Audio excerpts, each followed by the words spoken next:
నమస్తే. AP CM Chandrababu Naidu గారితో కోమటిరెడ్డి గారు భేటీ అవటం జరిగింది. దీని అప్డేట్స్ తెలుసుకుందాం. ప్రస్తుతం మనతో జర్నలిస్ట్ దుర్గా వట్లమణి గారు ఉన్నారు. వెల్కమ్ చెప్దాం. Hello madam. హలో అండి. ఎస్ మేడం, ఈ భేటీలో ఎలాంటి అంశాలు మనం చూడొచ్చు అంటారు? ఇది కాదు, భేటీ ఏం కాదు. ఆయన ప్రత్యేకంగా అమరావతికి వచ్చారు చంద్రబాబు నాయుడు గారిని కలవటానికి. ప్రత్యేక హెలికాప్టర్లో వచ్చి తెలంగాణ రైజింగ్ గ్లోబల్ సమ్మిట్కి 2025కి ఆహ్వానించడానికి వచ్చారు.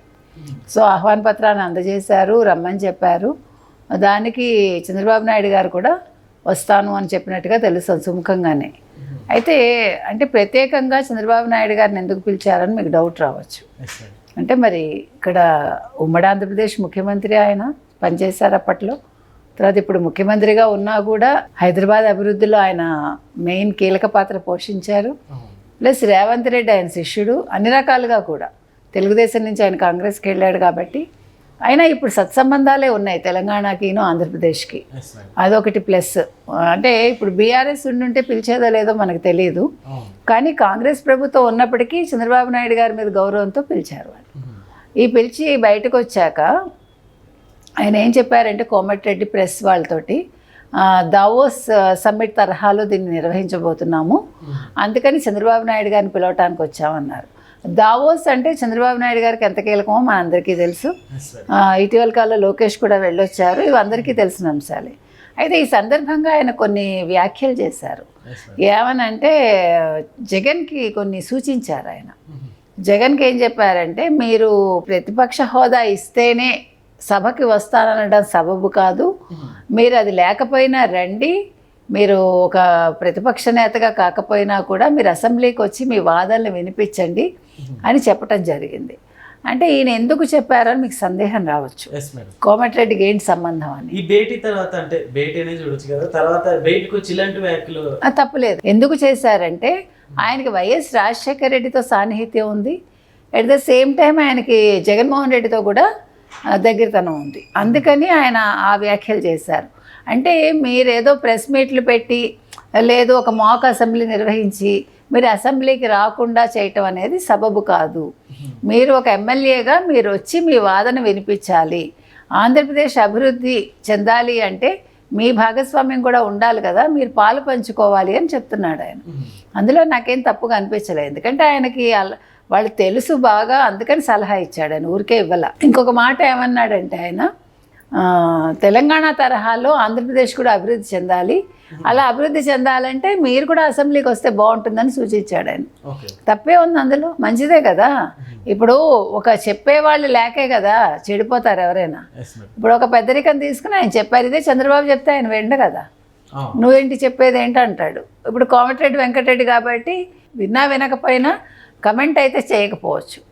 మరి దీని మీద ఏ రకంగా స్పందిస్తాడు జగన్మోహన్ రెడ్డి అనేది చూడాలి. ఇప్పుడు దీన్ని నెగిటివ్గా తీసుకుంటారా పాజిటివ్గా తీసుకుంటారా, వైసీపీ సోషల్ మీడియా కావచ్చు, వైసీపీ నేతలు కావచ్చు, దీని మీద ఎటువంటి వ్యాఖ్యలు చేస్తారు, వ్యాఖ్యానాలు చేస్తారు కూడా చూడాలి. అంటే చెయ్యాలి. ఇప్పుడు ఏమండి, ఒక రాజకీయ నేతగా మీరు కొనసాగాలి, నేను ఒక ఎమ్మెల్యేని అనుకుంటే మీరు వింటారు. కాదు నువ్వేంటి నాకు చెప్పేదేంటి అంటే అది అహంకారం కిందకు వస్తుంది. ఇప్పుడు మనకంటే పెద్దవాళ్ళు చెప్పినప్పుడు మంచి మనం వినాలి. కాదు నేనే పెద్దవాడిని అనుకుంటే అంతే నిపాతనం, అది దానికి ఎవడో ఏం చేయలేడు. ఎంతటి వాళ్ళైనా మనం రెస్పెక్ట్ ఇవ్వటం అనేది నేర్చుకోవాలి. అది లేనప్పుడు మీరు ఎదురు తిరుగుతారు, ఎదురు తిరిగితే ఎవరికి నష్టం.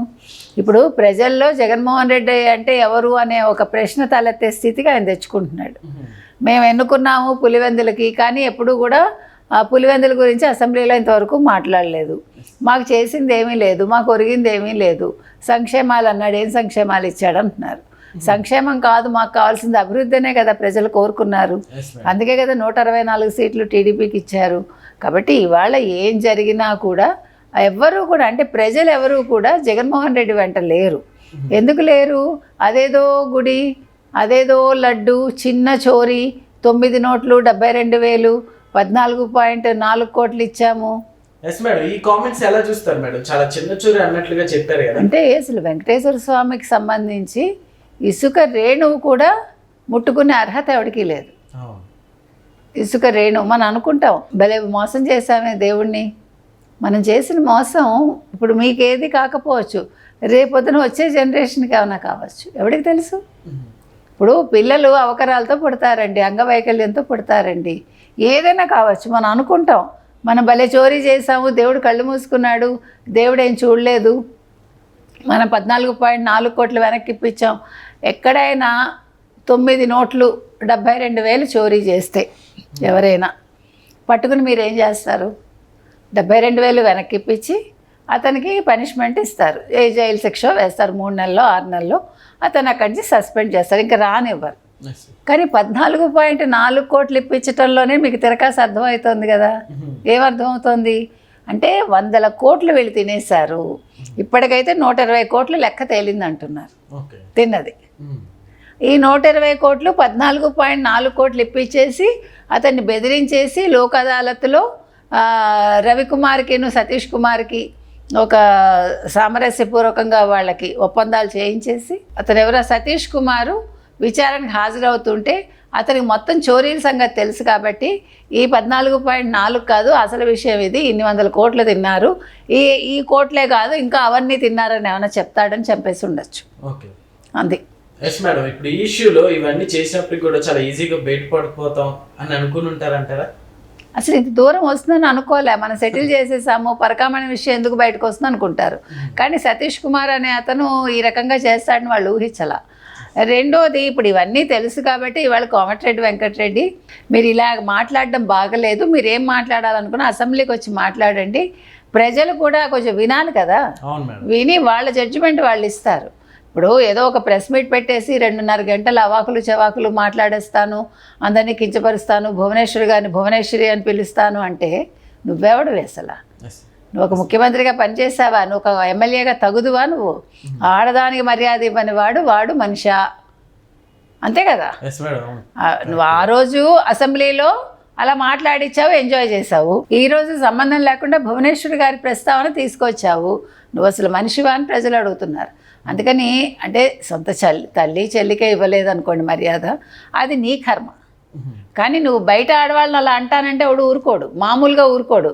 ఇదే కనుక దొరికితే దేహశుద్ధి చేసి పంపిస్తారా, పంపించరా మీరు? ఇప్పుడు ఎవడో వచ్చి నన్ను నువ్వు అని మాట్లాడారు అనుకోండి, నేను ఊరుకుంటానా? లేకపోతే నా పక్క నుండి మీలాంటి వాళ్ళు ఊరుకుంటారా? ఏంటి మర్యాద ఇవ్వరా మీరు అని అంటారు కదా. కాబట్టి నేను చెప్పేది ఏంటంటే కోమటిరెడ్డి గారి సలహా వింటే కొద్దో గొప్ప బాగుపడతాడు, లేదంటే జగన్మోహన్ రెడ్డి పని అయిపోయింది. అలాగా ఇంకా 2029 లేదు, 2.0 లేదు, ముఖ్యమంత్రి లేదు, 11 సీట్లు కాదు కదా 11 ఓట్లు పడతాయా అనేది చూడాలి. Okay madam, thank you.